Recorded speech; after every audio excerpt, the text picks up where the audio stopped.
Hello friends, welcome to study group पाठशाला।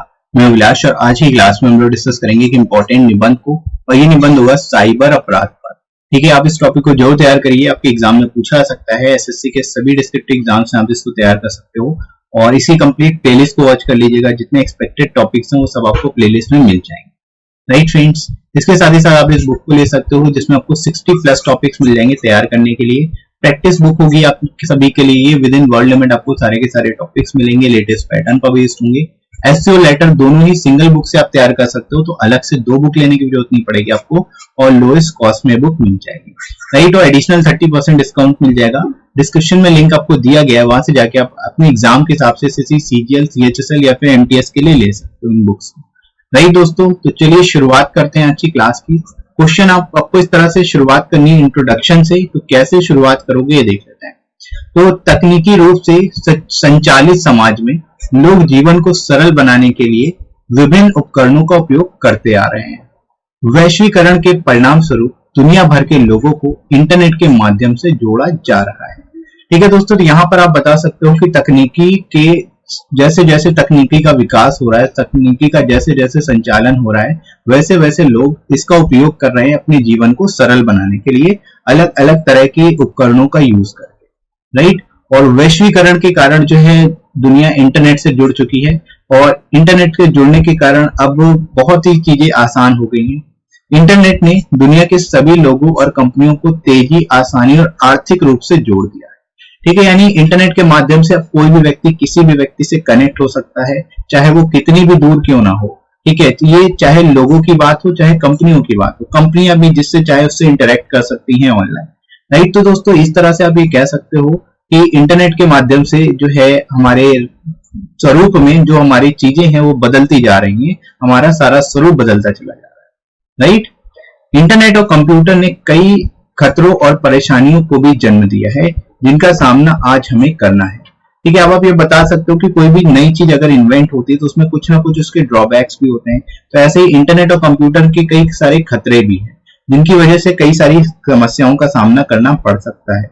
Right, cyber अपराध विभिन्न संगठनों और उन लोगों के खिलाफ एक खतरा है जिनके कंप्यूटर, इंटरनेट और विशेष रूप से मोबाइल प्रौद्योगिकी से जुड़े हुए हैं।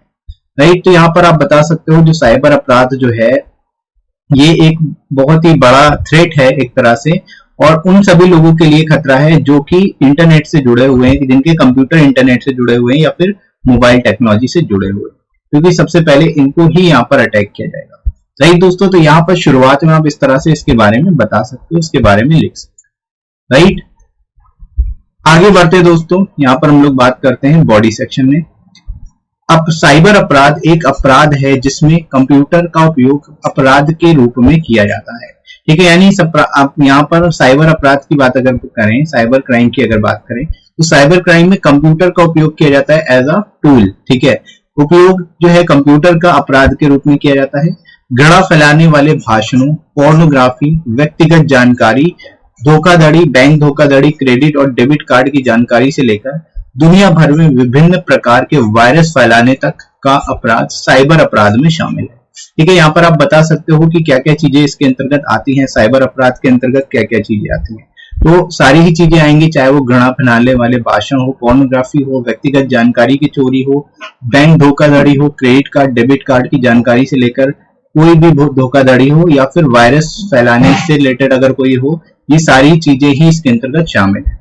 राइट, साइबर अपराध में एक व्यक्ति, एक संगठन, संगठित समूह, यहाँ तक कि एक देश द्वारा कंप्यूटर का उपयोग अपराध के लिए के रूप में किया जा सकता है। ठीक है, यहाँ पर आप दोस्तों बता सकते हो साइबर अपराध में कोई सिंगल व्यक्ति भी हो सकता है, कोई संगठन भी हो सकता है, ग्रुप भी हो सकता है, और यहाँ तक कि कोई देश भी शामिल हो सकता है, कंट्री भी हो सकती है, जो कि कंप्यूटर का उपयोग करके अपराध जो है वो फैला सकती है। राइट, इसमें पीड़ित और अपराधी एक दूसरे के सीधे संपर्क में नहीं होते। अब आप दोस्तों ये भी बता सकते हो कि यहाँ पर जो पीड़ित है और जो अपराधी है दोनों एक दूसरे के डायरेक्ट कांटेक्ट में नहीं होते, दूर दूर होते हैं। राइट, हजारों मील दूर रहने पर भी एक व्यक्ति पीड़ित हो जाता है। इसलिए हम कह सकते हैं कि साइबर अपराध सार्वभौमिक और सर्वव्यापी है।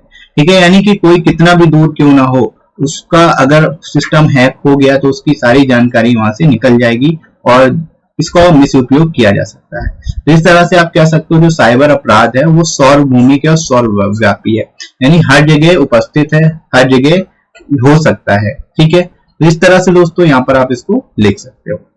आगे बढ़ते हैं बॉडी सेक्शन में ही। साइबर अपराध में सामान्य तौर पर विभिन्न प्रकार के वायरस से कंप्यूटरों को हैक करना। हैकर्स इंटरनेट पर किसी व्यक्ति की व्यक्तिगत जानकारी जैसे कि उनका क्रेडिट कार्ड और बैंक खाता नंबर आसानी से प्राप्त कर सकते हैं। यहाँ तक कि ईमेल और फेसबुक अकाउंट्स भी हैक कर लिए जाते हैं। राइट दोस्तों, तो यहाँ पर आप बता सकते हो कि साइबर अपराध में कई सारी चीजें शामिल हैं, जिसमें वायरसेस के द्वारा सिर्फ कंप्यूटरों को हैक करना शामिल है। हैकर्स जो है इंटरनेट पे किसी भी व्यक्ति की व्यक्तिगत जानकारी को हैक कर सकते हैं। उनके bank, credit card, debit card और खाते संख्या से बेसिकली खाता नंबर जैसी जानकारी भी वहां से निकाल सकते हैं। ठीक है, और यहाँ तक कि जो ईमेल और फेसबुक अकाउंट है वो भी हैक कर लिए जाते हैं। तो इस तरह की चीजें सामने आ रही हैं जो कि काफी ज्यादा घातक हो सकती है। राइट, एक अन्य प्रकार का साइबर अपराध चोरी है।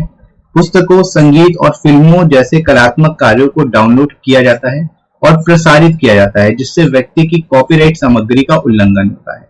ठीक है, यानी कि जो कॉपीराइटेड मटेरियल है उसको डाउनलोड करके फिर सर्कुलेट कर दिया जाता है, जिससे कि जो एक्चुअल जो ओनर होता है उसको काफी ज्यादा सफर करना पड़ता है। राइट, पायरेटेड प्रतियां बाजार में आ जाती हैं, जिससे उनसे मालिकों को आर्थिक रूप से काफी नुकसान होता है।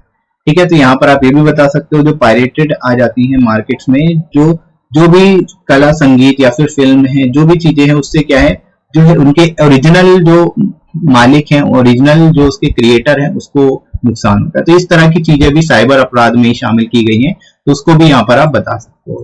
राइट, इसके बाद दोस्तों हम लोग मूव करते हैं कंक्लूजन की ओर। आज की युवा पीढ़ी बहुत संवेदनशील है। साइबर बुलिंग एक आम बात बन गई है जो गंभीर नतीजे, पागलपन, यहाँ तक कि मौत का कारण भी बन सकती है। ठीक है, साइबर बुलिंग के बारे में बता सकते हो कि क्योंकि आज की जो पीढ़ी है वो बहुत ज्यादा संवेदनशील है, टची है। राइट, तो साइबर बुलिंग के कारण जो है बहुत ज्यादा घातक नतीजे सामने आए हैं और देखने को मिल सकते हैं। कुछ पागलपन और यहाँ तक कि मौत के केसेस भी सामने आए हैं। राइट, तो इस गंभीर अपराध का प्रयोग मानहानि के रूप में भी किया जा सकता है। ठीक है, मानहानि के रूप में भी इसका उपयोग किया जा सकता है। और यहाँ पर आप बता सकते हो कि सम्मान पाने के लिए पूरी जिंदगी लग जाती है, लेकिन एक गलत सोच एक सेकेंड में सब खत्म कर सकती है। तो मानहानि यानी किसी दूसरे के खिलाफ गलत अफवाह फैलाना, गलत चीज फैलाना, ये सब भी इसके अंतर्गत शामिल किया गया है।